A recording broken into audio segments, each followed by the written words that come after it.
Shout out sa mga kapatid nating OFW. Ang pulang laso na ito na suot ko ay lagi naming pagpupugay para sa inyo. Salamat po sa sakripisyo niyo. Welcome sa Our Lady of Lasal at Quasay Parish, kung saan ayos lang umiyak at samahan tayo ng mahal na ina sa pag-iyak at sa pagdarasal sa kanyang anak pang maging maayos ang lahat. Marunong po ba kayong magpasalamat? Anong ginagawa niyong paraan? Natutuwa naman ba sa ganyang paraan ang ating pinasasalamatan? Batay sa ating karanasan, ayaw natin. Hate na hate natin ang mga taong hindi marunong magpasalamat. Yung pinasingit mo sa parking o kaya sa traffic, hindi ka man lang binusinahan kahit isa lang o inilawan. Deadma lang. Yung tinulungan mong magbaba o magdala ng kaniyang bagahe na hindi ka man lang nginitian. Yung ikaw pang nagbukas ng pintuan, pinauna mo sa linya, hindi ka man lang tiningnan. Abwisit ng mga taong ganyan, di ba? Sarap pektusan. Lalong-lalo na yung mga taong hindi talaga marunong tumanaw ng utang na loob. Pinagtanggol mo, tinulungan mo, inalagaan mo, minahal mo, tapos kakalimutan ka na lang, and worse, magagawa ka pang saktan. Sabi kung hindi masamang makapatay, baka mapatay. At natural yung ganyang reaksyon. I mean, yung maghanap tayo sa mga taong nagagawa natin ng kabutihan. Sapagkat meron tayong natural na pangangailangan na tayo pahalagahan and therefore, pasalamatan ang ating mga ginagawang kabutihan. Normal sa atin yan, sapagkat pangangailangan natin yan. Kaya nakapagtataka kung bakit ang Diyos, na alam naman nating pare-parehong walang kailangan, ay gusto rin na siya'y pinapasalamatan. Yan ang makikita natin sa ating ebanghelyong napakinggan. Kung saan, maliwanag, pinuri ni Kristo yung nagbalik sa Kanya upang pasalamatan siya, samantalang hinanap niya yung siyam na hindi nagbalik talaga. Gusto niyang pasalamatan siya. Meron nga daw isang lalaki na napunta ng langit na tinuro muna ni San Pedro. Sila'y napunta sa isang building kung saan maraming nagtatrabaho mga anghel. Una nilang pinasukan, isang silid na napakalaki, ang daming mga anghel. Aligagang aligaga, busy sa mga ginagawa. Hindi mo makausap. Ang sabi ng lalaki kay San Pedro, ano po ito? Yan ang departamento ng mga kahilingan. Diyan pinoproseso ang mga kahilingan ng mga tao sa mundo. Kaya pala, sabi ng lalaki. Next stop, isang silid. Ganun uli kalaki. Ganun uli karami ang mga anghel. At ganun din ka-busy. Aligaga, hindi magkamayaw. So nagtanong uli yung lalaki, ano po namang departamento? Yan ang departamento, sabi ni San Pedro, na mga reklamo. Diyan pinoproseso ang mga reklamo ng mga tao sa mundo. Kaya pala, sabi ng lalaki. Daming nagre-reklamo. Last stop, napunta sila sa isang silid. Maliit lang. At ang mga anghel, konti lang. Relax pa, trabaho. Nakapag-social media, nakapagkikilay pa yung isa. Kaya sabi ng lalaki kay San Pedro, ano po ito? Yan ang departamento ng pasasalamat. Diyan pinoproseso ang mga nagpapasalamat o pagpapasalamat ng mga tao sa mundo. Magsasalita sana yung lalaki. Nang biglang sumabat, yung isang anghel na naka-assign doon, San Pedro, marami siyang pinadalang mga pasasalamat dito. Kaya pala, sabi ni San Pedro. Kaya pala, pwede tayong mapunta ng langit kung marunong tayong magpasalamat sa Diyos nating napaka-bait. 1 Thessalonians 5:18, in everything, give thanks. Sa lahat ng bagay, sa lahat ng pagkakataon, magpasalamat kayo. For it is the will of God for you in Christ Jesus. Gusto ng Diyos na nagpapasalamat tayo. But don't get it wrong.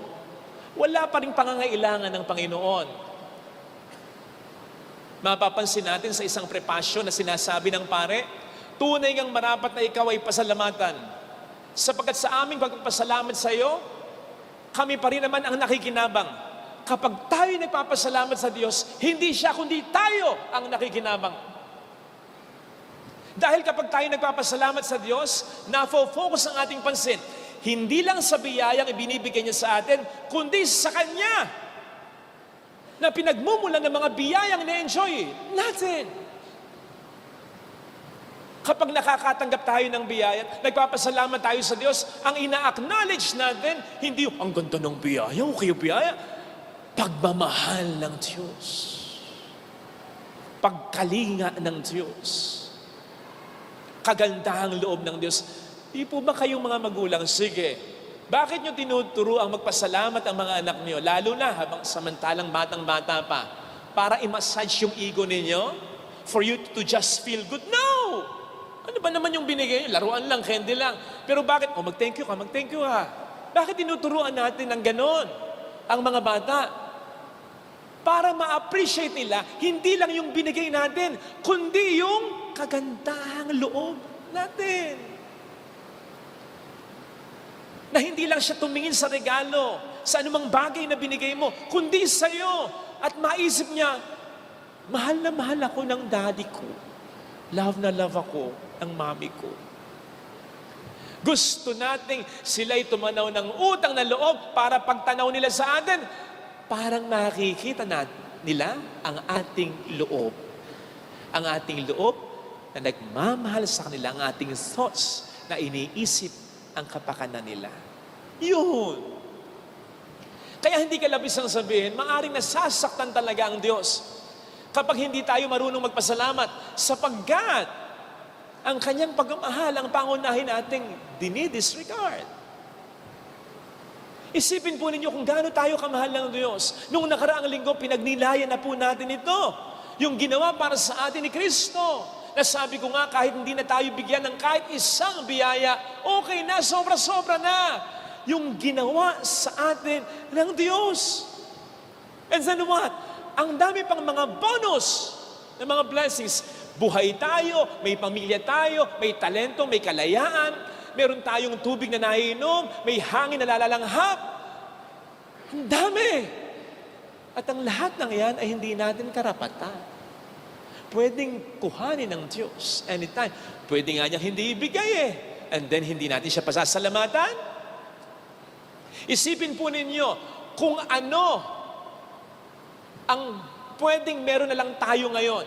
Kung sino ang pwedeng kasama na lang natin ngayon. Kung ang pananatilihin lamang ng Panginoon ay yung mga bagay o yung mga tao na ipinagpasalamat natin kahapon. Isipin po ninyo, kung ano yung mga bagay na meron tayo ngayon. Mga taong kasama natin ngayon. Kung ang pananatilihin lamang ng nagmamayari ng lahat ng ito ay yung mga tao, ay yung mga bagay na pinagpasalamat natin kahapon. Pwede sabihin ni Jesus, hindi mo pinagpasalamat, Father Fidel, kahapon na pari ka. Alisin ko na pagkapari mo. Pwede yun. Hindi mo pinagpasalamat kahapon ng pamilya mo. Pasensya na. Hindi ko naalagaan ang pamilya mo. Hindi mo pinagpasalamat kahapon ang trabaho mo. Pasensya na. Sa Lunes wala ka ng trabaho. Pwede yun. Kaya ganun kabuti ang Diyos. Na kahit hindi natin ipinagpapasalamat regularly, pinibigay niya at dinadagdagan pa niya. Indeed, may mga problema. Sino ba naman ang wala? Baka pagsamasamahin nga natin sa isang kahon ang mga problema natin. Problema mo, problema niya, problema ko, problema nating lahat. Baka kunin natin bigla yung problema natin. Teka. Yung problema ko, baka mawala. Ayokong mapalit. Ito na lang. Okay na ako dito. When you realize na may mas matinding pinagdaraanan at problema ang ibang tao kaysa sa'yo. And besides, nagpapabaya ba naman siya? Kaya nga ang sabi sa atin ni St. Paul, in everything give thanks. Yes, even in our problems. Bakit? Hindi tayo nagpapasalamat dahil may problema tayo. Nagpapasalamat tayo sapagkat kahit sa problema, sasamahan niya tayo. Kaya dapat tayong magpasalamat kahit may problema. Sapagkat kung kasama talaga natin ang Diyos, unti-unti maaayos. Unti-unti o instantly may mangyayaring maganda. Bahala siya sa paraan. Yung mga ketonging pinagaling ni Kristo, may mga pinagaling siya instantly. Bigla-bigla. Ngayon sa Ebanghelyo, yung mga pinagaling niya, gradually, unti-unti. So anumang paraan, bahala siya. Basta ang mahalaga, kasama natin siya. And therefore, may mangyayaring maganda. Hindi pwedeng wala. Ano ang sabi sa Ebanghelyo? When Jesus saw them, that began the healing. Nang makita sila ni Kristo. Hindi pwedeng nakikita tayo ni Kristo. Wala siyang gagawin kahit papaano. Natatandaan po ninyo yung Ebanghelyo tungkol sa talenghaga? Nung mayamang napunta ng impyerno. Bakit siya napunta ng impyerno? Hindi dahil mayaman siya, kundi dahil nakikita niya si Lazaro, hindi niya pinapansin. Natatandaan niyo yun? Di ba sinabi natin, ayaw na ayaw yun ng Panginoon. Yung kinakailangang tulungan, hindi mo tinutulungan. Parang invisible lang siya. Hindi mo nakikita. Pero nakikita mo. Ayaw na ayaw ng Diyos yun. Mapupunta ang tao sa impyerno dahil doon. Come on! Bakit gagawin niya ng Panginoon? Bakit niya gagawin ng isang bagay na ayaw-ayaw niya? Paano mangyayaring nakikita na kanyang hirap na hirap sa buhay at wala siyang gagawin? Come on! Imposible yung sinasabi.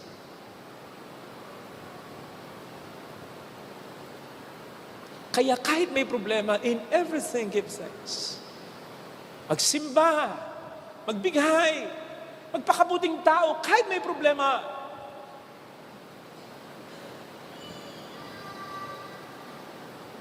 Alam po ninyo, yung Siyam, sa palagi ko naman, grateful din naman sila. Imagine yung ginawa sa kanila ni Jesus. Kaya nga excited na silang pumunta sa pamilya nila eh. Great, sigurado ko grateful din sila. Katulad nung yun nga lamang, yung obvious na grateful, yung nagbalik. Kasi nag-effort siya eh. Pinakita niyan talaga. Sumigaw pa siya, nagpatira pa siya, sumamba pa siya. Gumawa siya ng paraan upang express ang pasasalamat niya. Katulad ni Aman sa first reading. Pinagaling siya ng Diyos ng Israel. Ano ginawa niya? Nag-effort pa siyang kumuha ng mga lupa mula Israel para dalhin sa Syria. Dahil may paniniwala ang mga tao noon na masasamba mo lang ang Diyos ng Israel sa ibabaw ng lupa ng Israel. Eh, nasa Syria siya. Kaya kumakot siya ng lupa para dalhin sa Syria, ilatag, at doon sa ibabaw noon, magpapasalamat siya sa Diyos na nagpagaling sa kanya. Imagine that.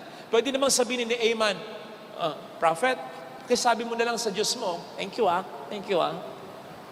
Grateful pa rin siya. Pero nag-effort siya, pinakita niya. You see, it's one thing to be grateful. It's one thing to feel grateful. It's another thing to show it, to express it.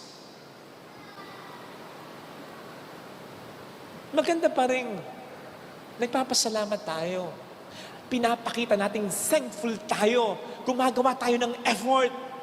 Nagsusulat tayo, nagte-text tayo, nagpapakabuti tayo. Pakita natin. Sapagat yun ay maliwanag na patunay na pinapahalagahan natin ang mga bagay na binibigay o ginagawa ng tao sa atin. Maaring para sa atin, maliit na bagay yun. Kaya nga namin miss natin madalas yun. Pero sa taong dapat pasalamatan, malaking bagay yun. Kasi it's our way of telling him or her, hindi mo obligasyon yung ginawa mo sa akin, hindi ko karapatan yung binigay mo at ginawa mo sa akin. Kaya salamat sa iyo. Salamat sa ginawa. Maging ganito tayo sa Diyos. At gawin natin tong obvious. Katulad ng Samaritano, sumigaw siya. Nagpatira pa siya. ipakita natin sa tao. Nagpapasalamat tayo sa Diyos. Thankful tayo sa Kanya. Maraming mga Katoliko ngayon, grateful naman eh.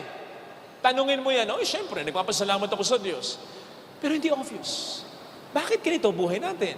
Ba't di ka nagsisimba? Ba't di tayo nagpapakabuti? Grateful ka ba sa asawa mo? Grateful ka ba sa mga magulang mo? Grateful ka ba sa anak? Bakit hindi obvious? Ba't di mo sinasabi? And more importantly, bakit hindi mo pinapakita? Bakit hindi niya maramdaman na na-appreciate mo siya? Huwag naman sana. Ito, paulit-ulit ng sinasabi. Pero kaya paulit-ulit, totoo, at kaya paulit-ulit, hindi pa rin natin talaga ginagawa ito. Kailan natin i-appreciate ang tao? Kung kailan wala na. Hindi na niya maririnig yun. Hindi niya na mararamdaman yun. Bahala na sa langit ang Diyos at ang mga banal kapag namatay na siya. Pero habang buhay, para patuloy siyang mabuhay, para patuloy siyang lumaban sa buhay, iparamdam natin ang pasasalamat natin.